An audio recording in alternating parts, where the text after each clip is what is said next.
Okay, so like I was saying, I thought I would show you guys a little something about some special lighting to give things emphasis. So the first thing I'm going to do, well, is I'm going to just go ahead and shift copy that candle now that we've got our material all set up for it the way that we'd like. Leaving it as copy is just fine. And so let's do this and let's go Control A. That's going to select everything, right? And then I'm going to go to my object properties. I'm going to make sure that show frozen in gray is not there, and I'm going to freeze. Okay, so let's go ahead and set some lights. Now I'm over here in my command panel, and I'm going to go to lights, and I'm changing to standard. And I'm just going to get an Omni light, and I will place it right about here. And if I go like this, I can put it up a little bit, and there we go. So centered and up about 8.5 feet. That seems more or less right. Here we'll go T for top, and we can get it just how we want it, right about there. That looks good. And here, how about front or left? And so this is the power of orthographic, not having to deal with any perspective. Okay, so that's looking good. So here's what I want to do with this light, is that I'm going to give it some special properties here. Now first off, the shadows are off. That's fine. I don't want shadows to be on for this. And in the intensity, I think what I'm going to do is I'm going to bring it up, make it a little bit more intense. How about 1.5? And the color, I don't want it to have the same color. I also want to bring up the intensity of it by making it more or less a white light. Now here's the important thing. Here's the new thing.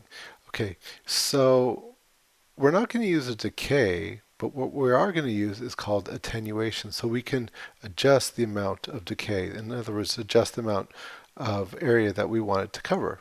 Right now, it's going to be fully bright until about 6 feet 8 inches, and then by the time it gets to 16 feet 8 inches, it's going to become dark. It won't have any more effect.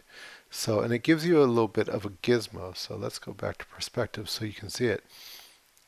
And you can see here's a part of the gizmo on the outside, here's it on the inside. Let me make those a bit smaller. So let's bring that inside down to where it's just illuminating sort of that table area. You see the gizmo now? And then on the inside, let's bring that down so it's strongest right around that basin right there. Okay, so we can see here's the, I don't know if you can see it, but here's the gizmo on the inside. Everything in there is going to be super bright, or this amount of bright, and then it's going to fade, fade, fade until it gets to this outside here. Let's take a render and so you can see that.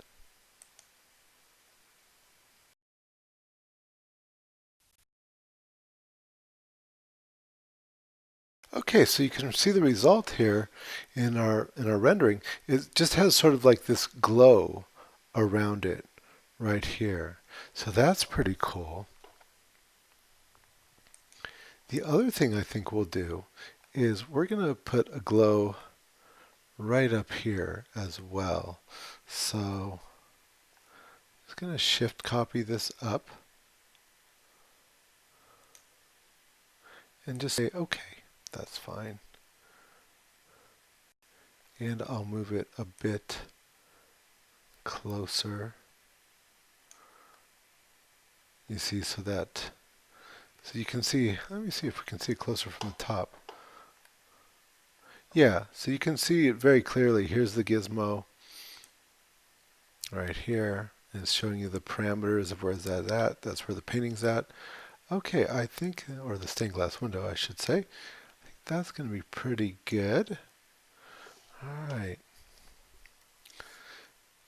And to create more emphasis, I think, you know how we had these stained glass windows being self-illuminated? I think I'm going to take that off. This one right here, this is one of the windows that you see the most, at least in the angle that I've been taking my picture from. And we go over here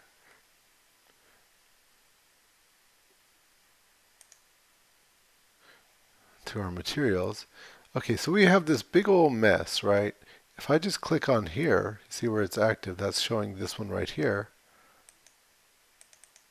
It'll jump right to it. See how it moved it pop, right over here? And so I know this is the one.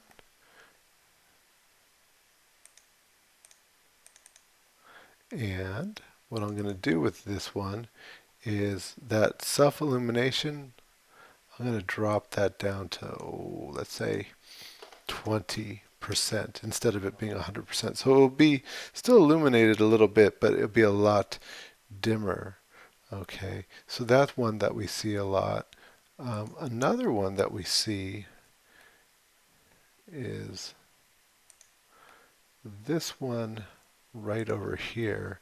So if I were to find that here, double click on it, you see how it jumped right there, and it even lights it up. It says, yeah, it's this one right here. So I'm going to do that and bring that one also down to about 20%. Finally, this one right here, let's find that one. There it is.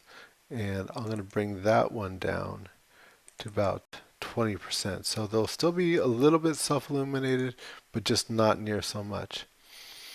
Okay, so with that, let's go back to our camera view, put the roof back on, and see if we've accomplished something.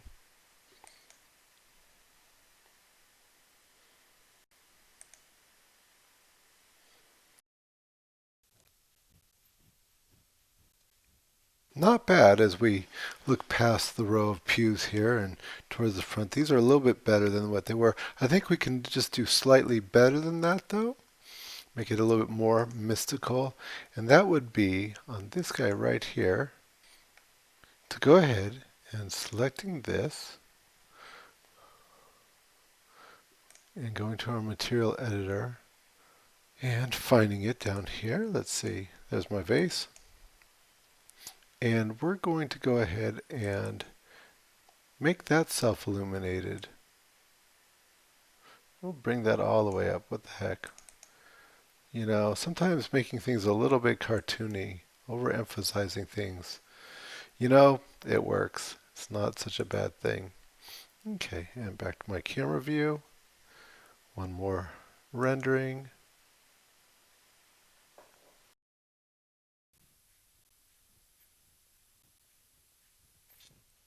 Oh, we're getting really close. So yeah, we definitely look like something magical is happening here. But let's bring out the color in these guys as well a little bit. So for one thing, I might take the light itself. Here's the light for that one. And I'm going to increase the size of that to encompass a little bit more of what's going on around it. But also the table,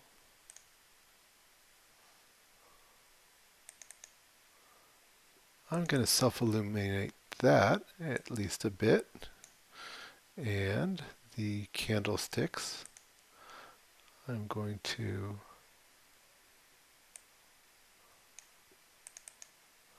illuminate those a bit.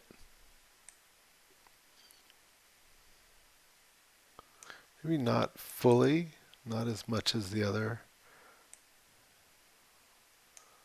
little tub right there, but a bit.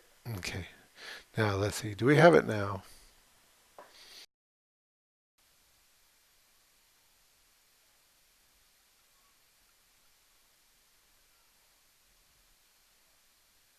Yeah, so through the lighting, we've definitely drawn your attention to the front here. There's something magical going on up here. So that's looking pretty cool. All right, so once you've got that, go ahead and save it and go to your period, and you'll find the project 2D my scene 4, and give it your last name, your first name, your period number, and my scene 4.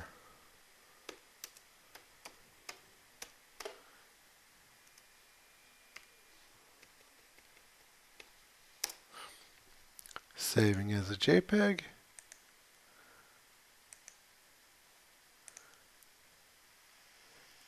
There it is.